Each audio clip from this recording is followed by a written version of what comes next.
seeking strength for your heart to withstand life's tests. This is a big one. Every day we're tested.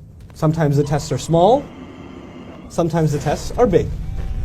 But let's talk about big tests. What are some big tests in life? Call them out.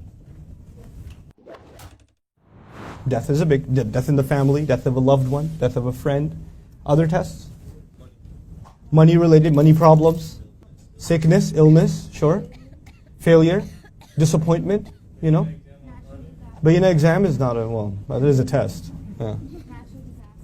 Natural disaster, also be an exam on Friday. Family and kids can be a test. Relationships can be tests, right?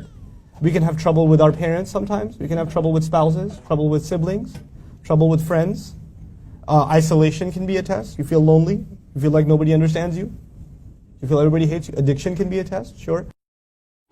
Now, the idea here is these tests, when people are going through a hard time, what do they need?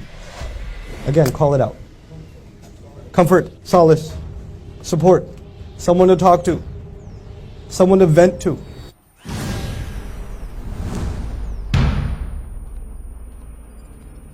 You know how many people come up to me and say, I need to talk to you for 2 minutes? It's usually 2 hours. I have this thing that I can only talk to you about. No one else on the planet will understand my problem, except you, because you're on YouTube.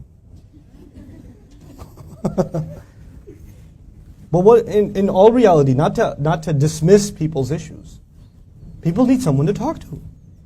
And people, more than anything else, need someone to give them hope, show them a light at the end of the tunnel, convince them that they can get through this. They are stronger than the trial that they're facing. That whatever they're going through, there has to be some good in it. You know? They need that, and they need somebody to say that in a loving way, in a kind way, in a comforting way. You know? And when that kind of comfort and love, it comes from someone with more authority. Like, you know, when your younger brother says that to you, like, eh. But when your grandfather says it to you, it means something more. When your dad says it to you, when your teacher says it to you, when a great scholar says it to you, it just kind of, okay. And the husband says, I've been saying that to you all this time, it didn't mean nothing. And he said the same exact thing, and all of a sudden, oh, I feel so much better. Why? Because when somebody from a position of authority comforts you, the comforting itself is authoritative. One of the roles of the Qur'an in the life of a believer is, I'm having trouble. I need someone to comfort me. And guess what is going to comfort you? The word of Allah is going to comfort you.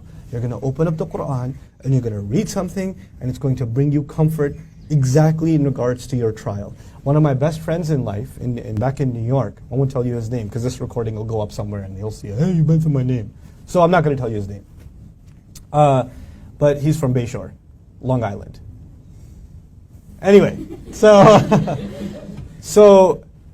he, one time, like, this is like maybe 12 years ago, he's like, hey, so Norman, how do we get guidance from the Qur'an?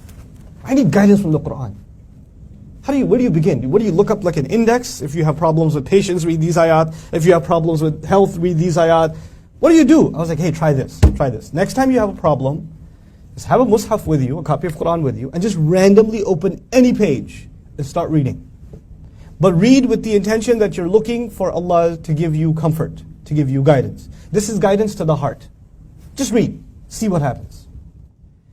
2 weeks in a row, every night I meet him at Isha. Hey, yo bro, it worked again. Yo man, it worked again. It was crazy. People don't know about this, man. This is so crazy. I had this problem, and I was reading, and like third ayah I read, I was like, whoa! That's exactly what I was... That's what it's supposed to be. But Qur'an will not give you that if you come to it as a critic, remember? Qur'an will only give you that when you come to it as a seeker. Oh, it'll give you comfort. It'll become your companion. And that salah will be therapy.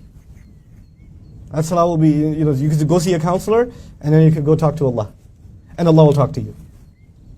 It'll become a thing of beauty. That's really, when you can learn Qur'an, you can internalize it, you can understand a lot of Qur'an. When you really taste Qur'an is when this therapy happens. And a lot of times this therapy happens in the middle of salat. Those are the most beautiful moments in a believer's life. When those moments happen, when the ayah hits you like a lightning bolt about the exact problem you were having, oh, ho, ho, ho. That's a high.